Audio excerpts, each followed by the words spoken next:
Berjumpa lagi Scan bersama Bung Firdaus Ilyas. Iya, berjumpa lagi kita, Bu Meldi Rendra.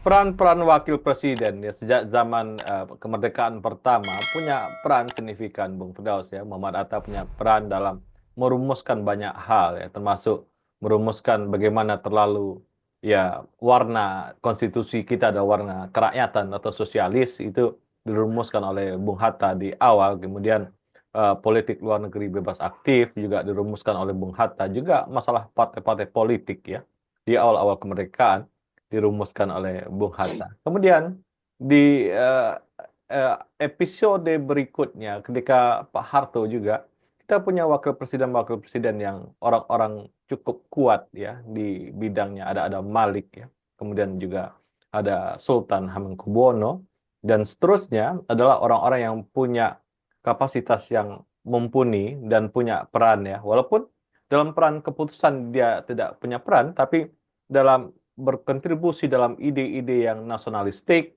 dia punya peran besar gitu ya.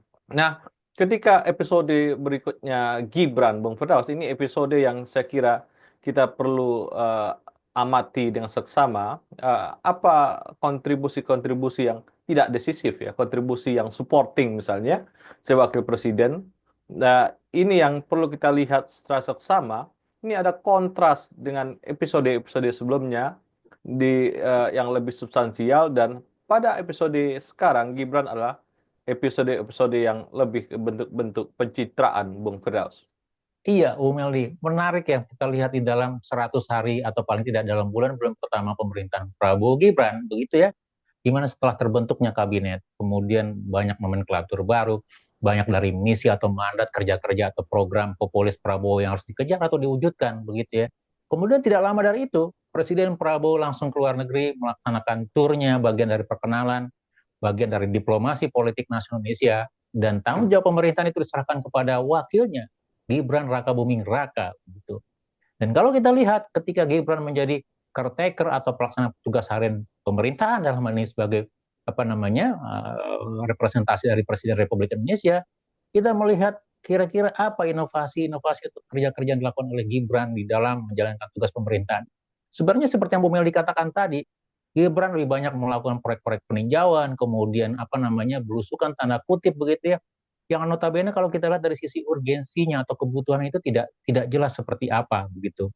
Kemudian yang kedua, salah satu yang menjadi pertanyaan publik atau menjadi diskusi publik adalah Gibran juga membuka kotak layanan pengaduan, lapor Mas Wapres begitu ya, yang notabene juga akhirnya menjadi salah satu lelucon saja gitu ya, karena tidak jelas fungsinya. Kemudian bagaimana dengan hubungan kementerian lembaga atau unit-unit pelaporan lain yang sudah ada begitu. Kira-kira apa yang mau didapat dari ini gitu.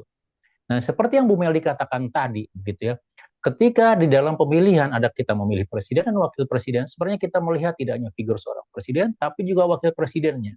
Kira-kira apakah seorang wakil presiden memiliki semacam kompetensi atau jadi penambal dari sisi yang tidak dimiliki atau yang kurang dalam sisi seorang presiden misalnya. Dan pertanyaan kita kalau kita lihat Gibran gitu ya, di mana di dalam sekarang misalnya nomenklatur yang baru, arahan pemerintahan yang baru, banyak kerja-kerja harus dilakukan. Gibran tidak banyak mengambil peran di sana, begitu, mempersiapkan kira-kira landasan yang kuat untuk kelembagaan pemerintahan, begitu ya. Maka yang menjadi pertanyaan kita adalah, kira-kira ini kenapa tidak terjadi semacam arahan atau akselerasi di dalam mengejar target pemerintahan? Mungkin pertanyaan kita itu bisa dijawab karena kira-kira kompetensi apa yang dimiliki oleh seorang Gibran sebagai wakil presiden, begitu ya. Kalau kita ingat Pak Budiono punya kompetensi di dalam bidang ekonomi, kemudian keuangan dan segala macam. Kalau kita lihat wapres-wapres yang Bung disebutkan tadi, mereka punya kompetensi dan punya pengalaman di sana, punya experience di sana. Sementara Gibran Rakabuming Raka, seorang anak muda yang diorbitkan begitu cepat gitu ya, karena kondisi dan politik yang pada akhirnya menjadi seorang wakil presiden, kira-kira apa yang dimiliki oleh, apa yang menjadi kompetensi atau menjadi kelebihan seorang Gibran Rakabuming Raka di dalam mendorong mengakselerasikan pembangunan yang menjadi misi visi atau keinginan dari Prabowo untuk 5 tahun ke depan. Ini yang menurut saya yang menjadi satu pertanyaan kita, sehingga kita tidak melihat atau belum ada arahan-arahan atau langkah konkret gitu ya, atau yang jelas dari seorang Wapres Gibran Rakabuming Raka di dalam pemerintahan Prabowo, Bung Meldi. Iya, jadi leadership ya, pemimpin dunia walaupun dia muda, kita nggak ada masalah pemimpin muda gitu ya. Kita lihat pemimpin muda di Kanada atau di Prancis atau di mana ya, walaupun dia posisi presiden, dia punya kompetensi tertentu di bidang-bidangnya dia tekuni gitu ya, dan punya track record di bidang-bidang ya tekuni. Duterte Junior juga punya bidang-bidang tertentu yang dia tekuni untuk menjadi seorang wakil presiden di Filipina. Demikian juga keluarga Lee Kuan Yew di Singapura ya, punya kompetensi-kompetensi yang ada di bidang dia tekuni, sehingga bidang-bidang itu menjadi warna ketika dia jadi wakil presiden. Wakil presiden ini supporting, tentunya bidangnya juga dia harus punya, dan dia memang tidak mengambil keputusan dalam bidangnya, tapi dia bisa memberikan saran-saran atau memberikan cara pandang baru, perspektif baru tentang bangsa ini. Dan ini sebenarnya kontribusi wakil presiden yang melihat mungkin dari cara lain, yang presiden lihat tidak terlihat, wakil presiden terlihat dan memberikan usulan-usulan ke presiden, Bung Firdaus.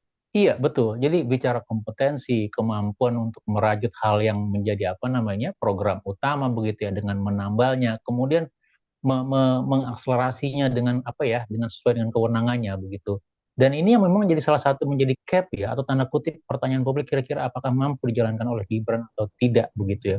Dan saya jadi bertanya-tanya, jangan-jangan ini juga bagian dari semacam apa ya, semacam tes yang dilakukan oleh Presiden Prabowo begitu ya, ketika belum sebulan menjabat menyusun pemerintahan dan kabinetnya dalam beberapa minggu kemudian ditinggalkan. Dan kemudian kira-kira sebenarnya Pak Prabowo ingin melihat apakah nanti Gibran Raka Buming Raka ini bisa gitu ya, menunjukkan potensinya atau dia lebih banyak muncul gitu ya terpilih sebagai bagian dari kekuatan politik sebagai wapres gitu ya karena merupakan anak dari seorang presiden terdahulu, Presiden Joko Widodo begitu. Dan ini menurut saya juga bisa menjadi salah satu indikator nanti apakah nanti Gibran dalam kedepannya itu akan berperan lebih banyak saja atau akan menjadi sekedar pelengkap di dalam seremoni pemerintahan begitu ya. Kita melihat ada beberapa wapres yang notabene itu hanya sekedar pelengkap seremoni saja begitu ya, tetapi tidak memberikan peran atau arahan atau memberikan warna di dalam pemerintahan. Dan pertanyaannya, apakah itu juga akan muncul di dalam pemerintahan dalam hal ini seorang Gibran di sana begitu. Dia hanya sekedar pelengkap saja sebagai bagian dari konsesi karena partisipasi politik Presiden Joko Widodo di dalam Pilpres 2024 yang lalu. Begitu. Jadi saya pikir ini mungkin menjadi salah satu tes yang diberikan oleh Prabowo. Begitu. Kemudian yang kedua kalau kita lihat ternyata kan Gibran juga lebih banyak mengadopsi apa yang banyak di apa ya menjadi ciri dari bapaknya Joko Widodo, belusukan begitu ya. Tetapi belusukan tanpa tanpa otorisasi, tanpa rencana atau tanpa arahan, itu hanya sekedar seremonial belaka begitu ya. Ketemu ke sana ke sini, kemudian ke pasar, kemudian ke tempat yang lain tanpa memberikan statement kira-kira dengan belusukan ini apa yang mau dikejar begitu.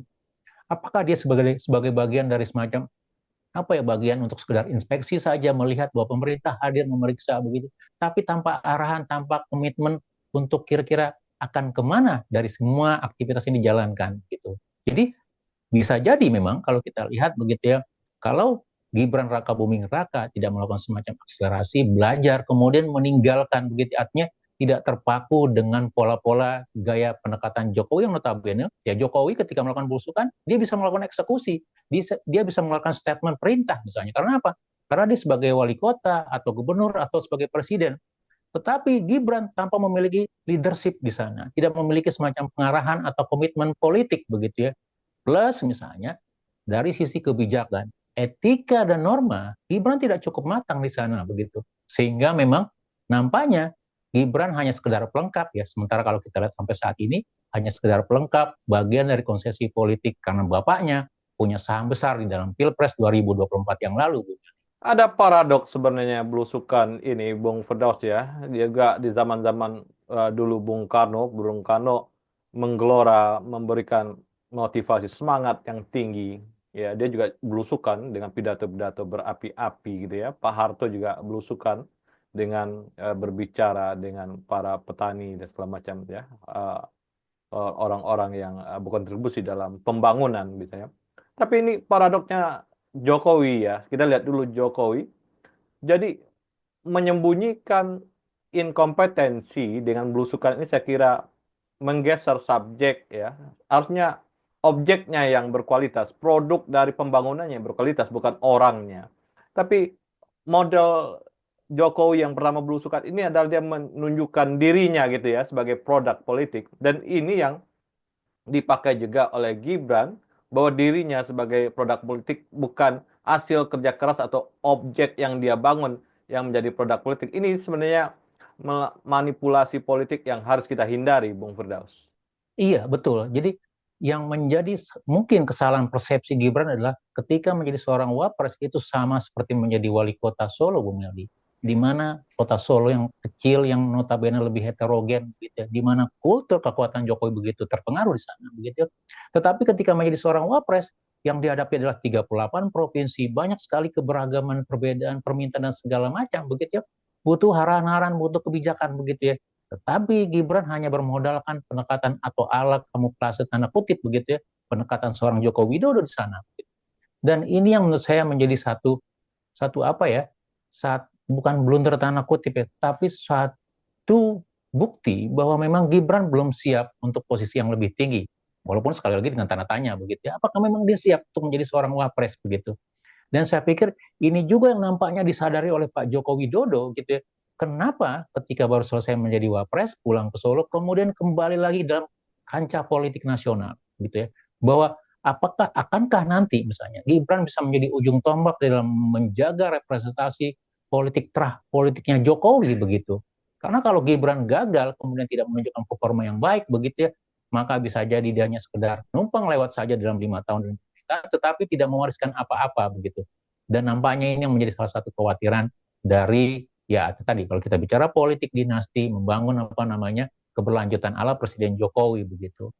Tapi yang paling penting untuk kepentingan publik adalah bahwa kita berharap juga seorang wapres ini tidak hanya sekedar pelengkap, tapi juga bisa memberikan arahan, memberikan mengisi gitu ya, bahkan menjadi penyeimbang.